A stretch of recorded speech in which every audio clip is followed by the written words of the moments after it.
A 33-year-old major in the Indian Army has a city techie to thank for saving his life. The major was pulled out of his vehicle and was brutally assaulted by an auto driver and 4 others near the SCT Institute of Technology on Kaggadasapura main road at around 5 p.m. on Friday. Well, the major, who was stuck in slow-moving traffic in his SUV near the college, found himself staring at an auto driver, berating him for being a North Indian. His vehicle bore Haryana registration plates, who did not know how to drive on city roads. Well, our correspondent Nolan caught up with the techie to find out more about the incident. Now on Friday, an incident took place in the city which has shamed us all. A major in the Indian Army was beaten up by a gang of auto drivers, a gang of ruffians.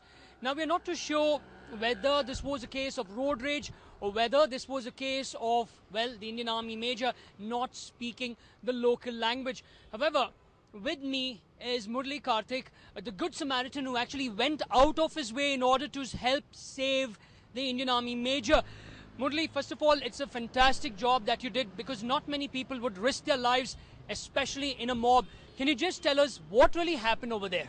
Yeah, so there was a traffic jam near my house wherein drainage construction is going on, and of late there's been a lot of congestion at the junction. So this major was stuck in the traffic and he was unable to move his car. And pretty soon the auto driver started abusing him verbally, and they got into a scuffle. They in fact provoked him to get into a fight. So they started thrashing on his bonnet, and his windshield was shattered. They in fact provoked him so much that they broke his windshield side screen as well. And when he came out, even before he was being thrashed, he did say that I am a major in the army.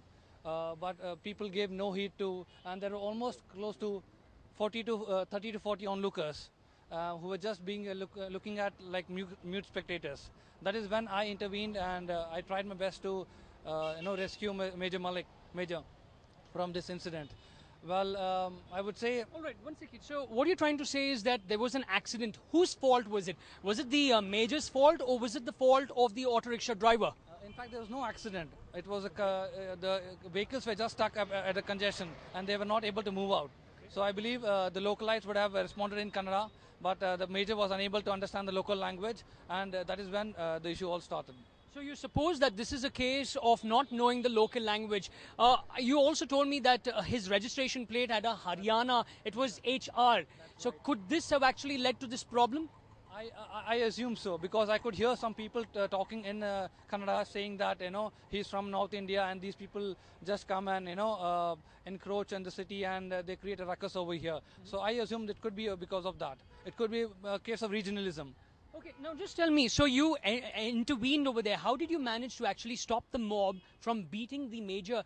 The visuals that you have shown me, I see that he was injured terribly.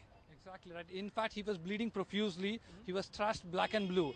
There were a mob of almost 4 to 5 people who were nowhere related to the incident, who barged in and thrashed him black and blue. So that is when I intervened, and I was just speaking local language, trying to tell them, please, he's a major in the army, or no, at least this is not a way to handle a situation. We could have just asked to move out the person, ask him to go out, and it wouldn't have been such a big ruckus at all. So basically this was not an accident at all. Nothing to do with somebody's car banging somebody's auto, or somebody's auto banging another car. Nothing at all. It was just pure frustration where people were venting out at some North Indian guy. That's it. All right, so finally you managed to get him. What did you do next? Did you actually go to the police? Exactly. Even before that, there was another noble person who would not like to be named. He was also a group captain in the defense. He and myself and both of us rescued him. We took him to a nearby hospital. Later, I took him to this police station and also registered an FIR to get this case ahead. Okay, what sort of injuries did he sustain? And when this happened, did you notify the army authorities over here? Did they come to his rescue later on? Yes, they did come, but by the time it was good more than half an hour, by the time they could reach the hospital, the army was informed, the police were also informed. He had injuries on his eye and also at his forehead, and he was in fact bleeding profusely. All right, so now I just want to go back to the time when they were actually beating him. Did you actually think you would be able to stop them? Because in a mob, it's very dangerous. You yourself entering over there, you could have been beaten up.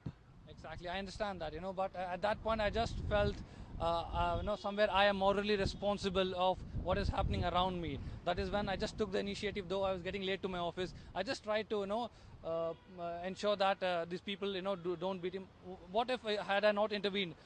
Things could have been really ugly. So I just thought, especially the fact that one thing which really provokes me, which really hurts me, is that the major, before he was being beaten up, he did mention that I'm a major in the defense. And is this how we respect the people who serve our nation? Is this the way? Is this how we repay the society who are actually working to? I think we must be more resilient and also show more tolerance towards such issues. All right, thank you very much. In fact, the Good Samaritan over here, Murli Karthik, very clearly stating that where was the respect of all these people for this major of the Indian Army? He's a person who's actually saving us. He's a person who's doing a lot of work. They are the ones risking their lives so that you and I can, well, with ease, live over here in the city. It can be Bengaluru, it can be in Kerala, it can be in any other state. Those people are doing a yeoman service for us, and this was how he was treated. In fact, a good job to the Good Samaritan over here for actually risking his life in order to save an Indian Army major. With camera person Samir, this is Nolan Pinto for News 9.